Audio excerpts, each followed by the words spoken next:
Welcome back. Almost 6:12 right now on your Monday morning. We are following new details on the death of a 5-year-old boy in New Hampshire. A solemn vigil held Sunday to honor the tragic loss of Elijah Lewis. Earlier in the day, an autopsy confirmed the identity of the body found in a park in Abington, Massachusetts on Saturday.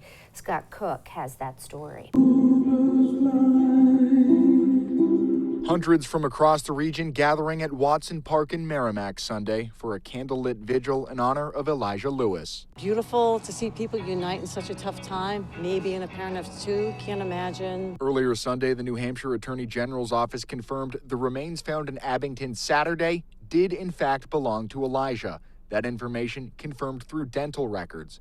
Eli's loved ones grateful for the closure. I want to take a moment to thank all of the authorities who worked around the clock tirelessly since the day they were alerted that Eli was missing. Now we as a family will be able to properly lay him to rest and have the closure we needed.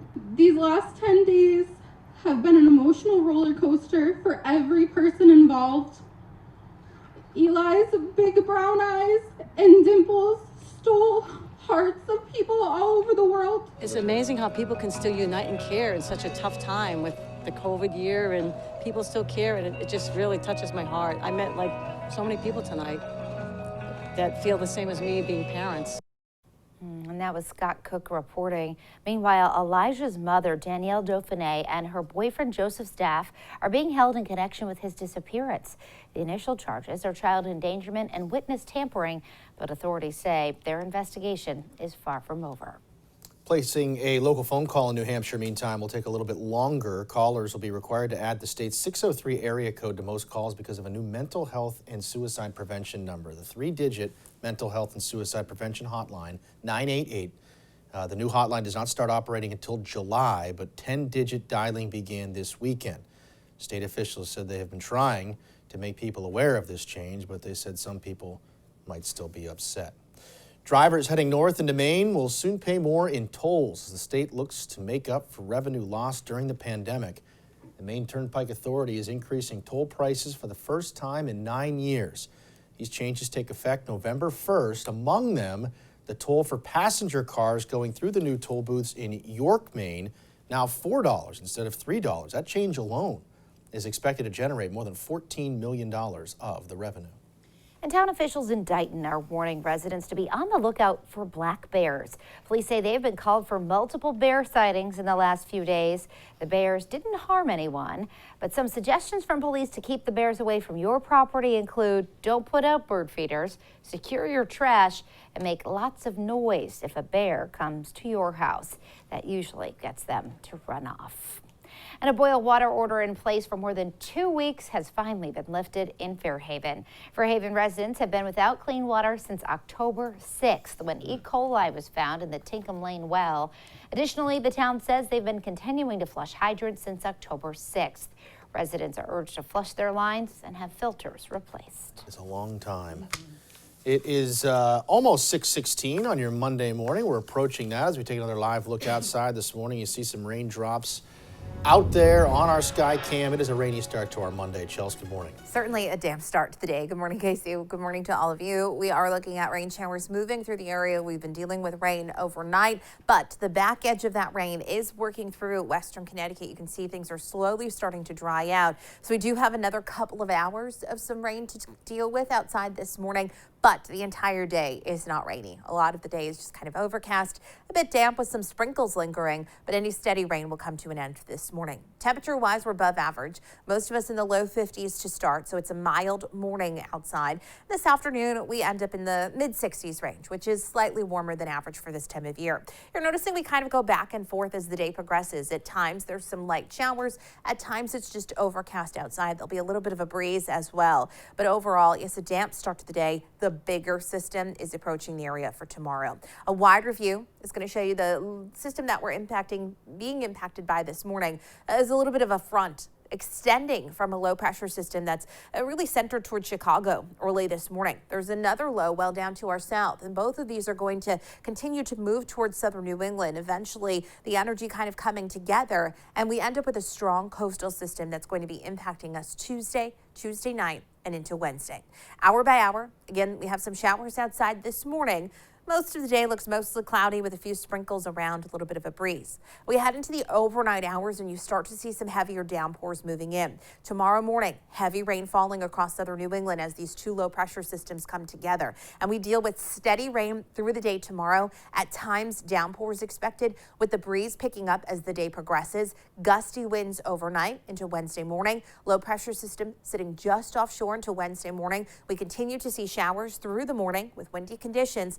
Finally, seeing that low pull away as we head into later in the day on Wednesday. In terms of rainfall, most of us in the 2 to 3 inch range, but there are going to be some spots that are closer to 4 inches when all is said and done. This is why there's been a flood watch issued for the majority of the area for that heavy rain that we are expecting. A lot of our storm drains are filled with leaves at this moment. Plus, we're going to be dealing with gusty winds. So even if you get those storm drains cleared, there's going to be very gusty winds bringing down a lot of the leaves that are outside. Even some small branches may come down. We have that high wind watch in place. That means that there's the potential for damaging wind gusts over 50 miles per hour, especially through far southeastern Mass. And that could also lead to some power outages concerns as we head into tomorrow afternoon, especially. By the evening, you're going to see those wind gusts coming in 30 to 40 miles per hour, closer to 50 out towards the Cape. And we continue to stay in that 35 to 45 mile per hour range into Wednesday morning before we start to see things beginning to wind down.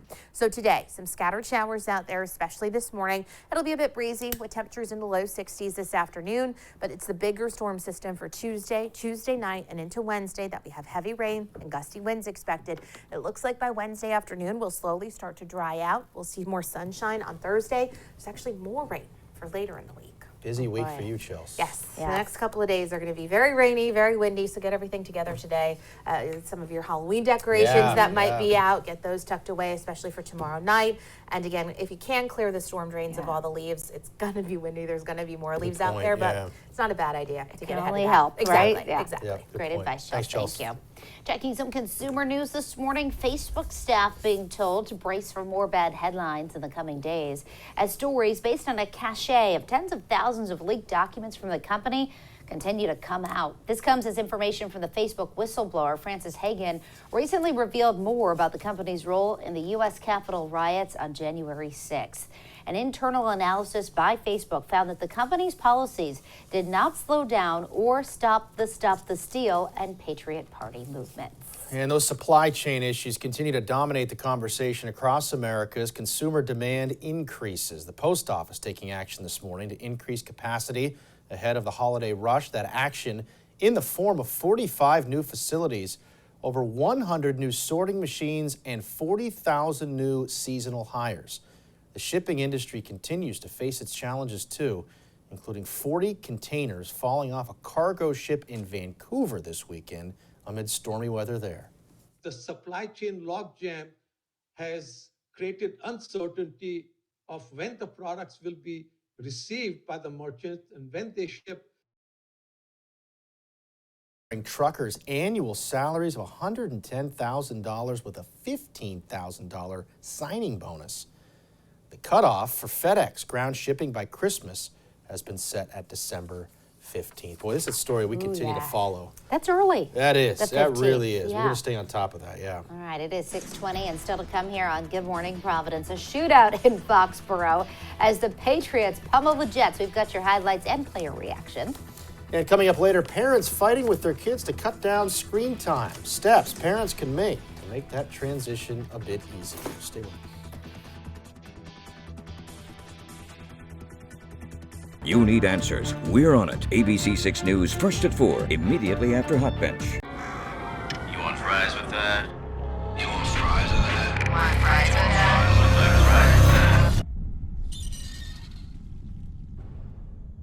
that? Welcome to Wendy's. What would you like with your hot and crispy fries? Introducing Wendy's new fries. Guaranteed hot and crispy, or we'll replace them. They're even preferred almost 2 to 1 over McDonald's. Get to Wendy's and try our new hot and crispy fries for yourself. Dad, we got this. We got this. Come and check out the town, okay? We got this. We got this. We got this. We got this. We got this. Life is for living. We got this. Let's partner for all of it. Edward Jones. Sensitive to cat allergens? Join the thousands who've discovered a difference with ProPlan Live Clear, the only cat food to reduce allergens an average of 47%. Save today at ProPlanLiveClear.com.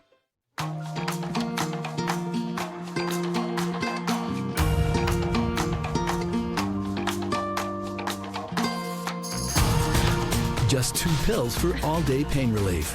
Leave it and see what's possible. As a local business, I take pride in helping homeowners in an extremely stressful time in their life. Called Kevin from CleanWorks. He was very responsive. They did a great job. They were very professional. I'd recommend it to anyone, and I'd use them again and again. Give us a call and CleanWorks Restoration will be there that day with a free estimate to create a plan, helping you recover from disaster faster.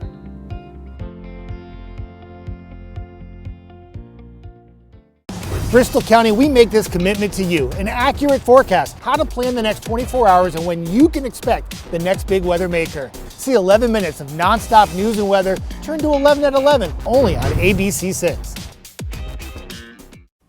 Welcome back, everybody. It is 6:23, and the Patriots pummel the Jets on Sunday. New England keeping the Jets grounded by getting their first win at home on the season. Yeah, they won big in this one. 54-13, the final. 54 points they put up. ABC 6 sports reporter Ian Steele has more on the big win from Gillette. Well, coming off that tough loss in overtime last week to the Dallas Cowboys, the Patriots certainly had the right team on the schedule in the New York Jets. The Pats blow the Jets out 54-13, the final. A dominant performance. 7 touchdowns scored by the Pats offensively, 3 of them through the air, 2 thrown by Mac Jones, 1 by Kendrick Bourne on the Pats' first drive of the game that set the tone throughout. The Pats didn't punt until the second half, and they forced 3 New York turnovers. I think we got a little flavor of if we do everything right throughout the week and practice well and do our job in the game, it kind of translates over, and it's all 3 phases, and that's what happens when you can do that. And I mean, we're not satisfied. We got plenty of games left, and we're excited. We finally kind of saw a little bit of a result that was good. I think we're kind of just finding who we are, you know, play by play, not trying to get too ahead. Just playing each play how it's supposed to go, you know. Today, you know, we just executed almost every play that we practiced. The rhythm was right, and just finding that rhythm and playing together is the main thing. And Bill Belichick taking some time to enjoy the win Sunday himself, hanging out in the field lounge after the game for a couple of celebratory cocktails. The Patriots are on the road next week against the LA Chargers. In Foxborough, I'm Ian Steele, ABC 6 Sports. An absolute rout yesterday, Ian. Thank you for that. Meantime, a longtime general manager of the Paw Sox honored the Pawtucket Boys and Girls Club over the weekend. Hundreds gathering to honor the life of Lou Schweckheimer. Lou was diagnosed with COVID-19 and died in 2020. He enjoyed a long career with the Pawtucket Red Sox, spanned 37 seasons, including a long stint as the club's general manager, I should say, from 1986 to 2015.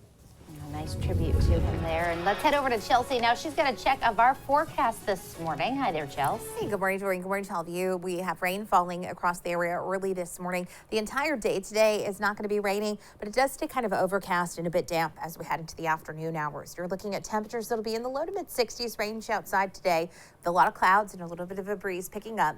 We head through tonight, more rain builds in the next couple of days. Look very rainy and very windy here in southern New England. We're seeing heavy rain moving in tomorrow. Winds continue to pick up, and we continue to see heavy rain overnight and into Wednesday morning before we start to see things slowly winding down. There have been watches that have already been issued for the area. I'll have much more in just a few minutes. Let's get a check of the roads first. Here's Jim. Making Chelsea, we take a look at the roads in Bristol County this morning. No problems on 195 clear out of New Bedford. Moving through Fall River into East Providence. 140 northbound, just a tap of the brakes now. Getting onto 24. 24 on your brakes just a bit after 140 up towards Route 44 and 495. 95 slowing down just a bit near 295 and 495 as well. If you're heading up to Boston and 95 north, your travel time now 26 minutes between 295 and 128. Over on 24, 28 minutes between 495 and 93. I'm Jim Stearns with the updated traffic. All right, Jim, thank you. Just about 6:27. And still to come on Good Morning Providence, new details in that movie set shooting with Alec Baldwin, what police are saying this morning about the moments after the shooting. And a Brown University alum making history, the first woman to officiate a professional hockey game. Casey has her story coming up. You're watching Good Morning Providence on ABC6, Southern New England's trusted news source. With these injuries, we are on the hook for a boatload. I'm going to bury them. Delay them. Forever. They brought in the law offices of D'Oliveira and Associates. Call D'Oliveira and Associates on the Hurt line right now. You just bought one of those new power reclining sofas with all the bells and whistles. So you sit down, push the button, and you go all the way back. And you are so comfortable. There's only one problem. What do you see? The ceiling. Until now. Introducing Tilt. Push the button and your body stays flat, and only your head tilts up. So now you can really enjoy watching TV or reading a book. Come into Jordan's Furniture and check out Tilt. Little things can make a big difference. Kissing up to this teacher. I used to be a student. Could put you at the head of the class. I'm not gonna settle. Those 30 men are all here for you. Slam dunk. The Bachelorette season premiere Tuesday, October 19th on ABC. Watch The Bachelorette on ABC6, Monday nights at 8 p.m. Sponsored locally by Alexandra's Boutique, featuring the largest collection of designer wedding gowns in New England. Come shop one-on-one with your dedicated stylist in a beautiful private appointment area. Stop and shop for Coffee. milk, tissues, Chicken. Rotisserie chicken. Deodorant and gum. Cake and lots of candles. savings for all the moments on your list. Stop and shop. Feed the moment. Seabury Construction has been in the local roofing and siding industry for over 16 years. Because our work speaks for itself, we'll never pressure you into a sale. We'll always be there to answer your questions. It is important to us that you have the tools to make an informed decision. Our company is licensed, fully insured, and we warranty all our work.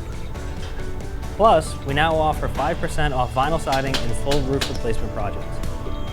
Give us a call today for your free, no obligation estimate. The insurance companies know the name, D'Oliveira and Associates. Aggressive, powerful. They got me almost $1 million. A good lawyer shouldn't cost you more. They should get you more. Call D'Oliveira and Associates on the Hurt line right now. This is Southern New England's trusted news source, Good Morning Providence.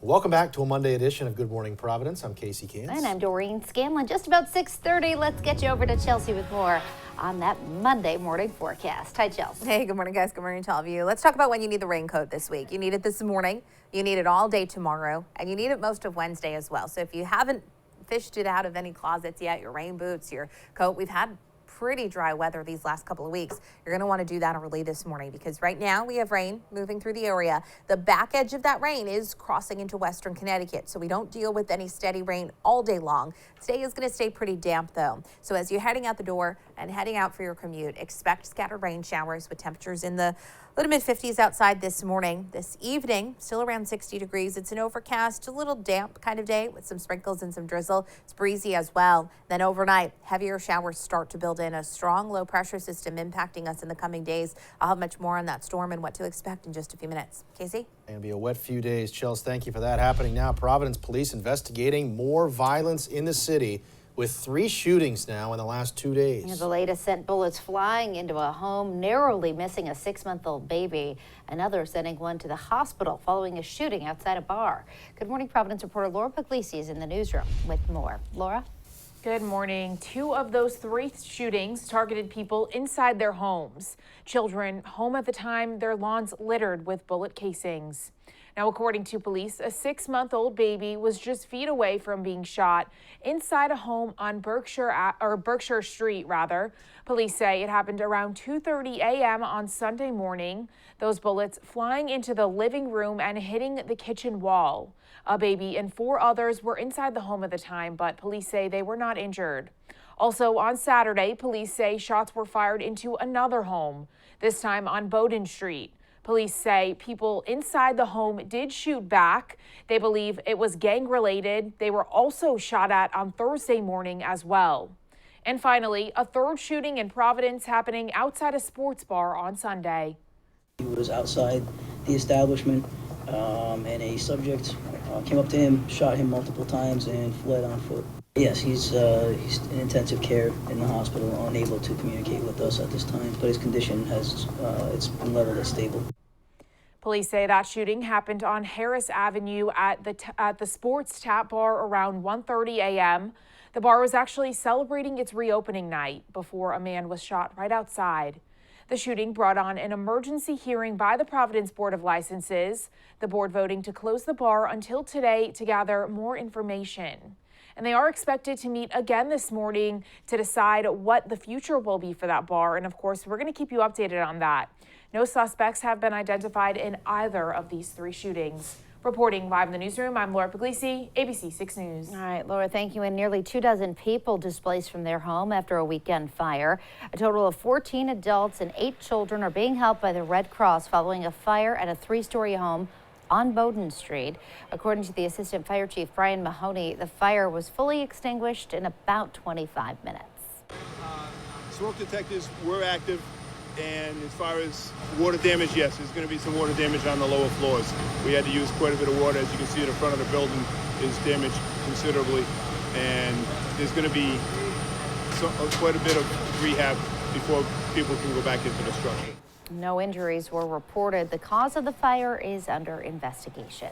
And another fire under investigation this morning. This one in Smithfield. A family of 3 displaced after a fire on Oakdale Street. Firefighters responded to this blaze just after 2:30 Saturday afternoon. The fire was fully extinguished, we understand, about 30 minutes later with the help of mutual aid from 3 surrounding cities. According to the Smithfield fire deputy, the inside is gutted, while the outside structure, he says, is in good shape. It took a total of 2 alarms, close to 30 firefighters from Smithfield, Johnston, North Providence, and Lincoln to extinguish the fire. Everybody was removed prior to the fire breaking out, and nobody was injured, but there was extensive damage. The American Red Cross says they are assisting the family at this time. And a vehicle rolls over and then hits a utility pole in Charlestown. According to police, when crews arrived on scene of this crash, it was on South County Trail. They found the vehicle upside down with a pole broken and lines down. One victim was treated by rescue crews while the damaged vehicle was towed from the scene. There's no word on what caused that crash.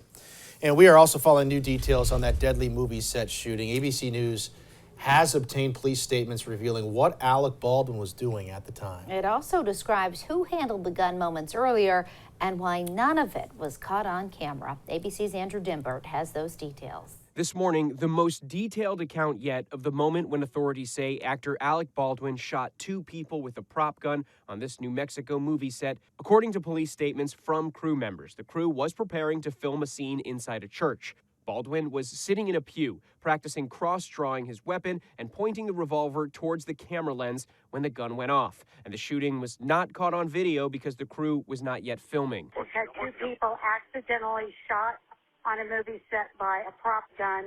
We need help immediately. Investigators are trying to determine the events leading up to when Baldwin discharged the gun, shooting and killing cinematographer Helena Hutchins and wounding the film's director. Overnight, the film community coming together, holding a vigil for Hutchins, and Hutchins' sister saying, "I cannot comprehend her passing. I love her very much. I was very proud of her, as she was my role model. This loss is a great grief for our family." I would have been lucky to have ever done another movie with another person like that, or with her, and I don't get to. Investigators, meanwhile, say the prop gun was arranged on a cart by Hannah Gutierrez Reed, the person in charge of prop firearms on the set. The report says Assistant Director Dave Halls handed the Colt revolver to Baldwin, saying it was cold, meaning not loaded with any live rounds. While the gun was in Baldwin's hands, a projectile fired. We reached out to both the armorer and the assistant director for comment, but haven't yet heard back. And the first question is, who loaded that live ammunition into that gun? Who handled the gun after the live ammunition was put into the gun? All of those questions will go to determine whether this rises to the level of criminal homicide. Andrew Dimber, ABC News, New York. All right, it is 6:36. Here's a look outside this morning with our sky cam. It's a damp start, that's for sure. Chelsea is standing by in the Weather Center with more on our forecast on the 6th. Hi, Chelsea. Hey, Doreen. Good morning to you. Good morning, everyone out there. We are waking up with rainy conditions outside this morning. Still pretty dark as well. That sunrise happening at 7:10 this morning, about a half hour away. Temperatures are okay. We're in the low 50s this morning. We should be in the low 40s to start. Most of us in that 50s range early this morning. Some upper 50s down in Westerly and over Block Island to start.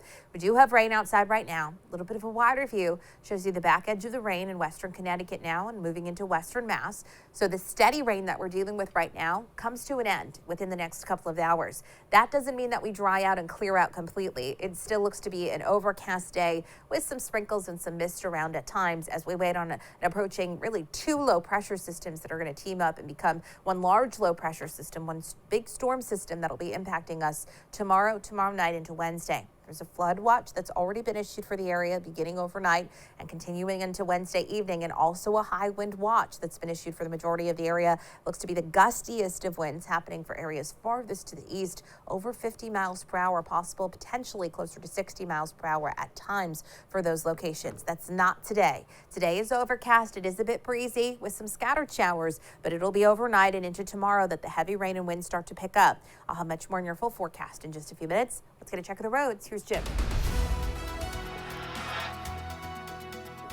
Thank you, Chelsea. We take a look at the roads in South County this morning. It's still clear on Route 1 out of Westerly all the way up towards North Kingstown.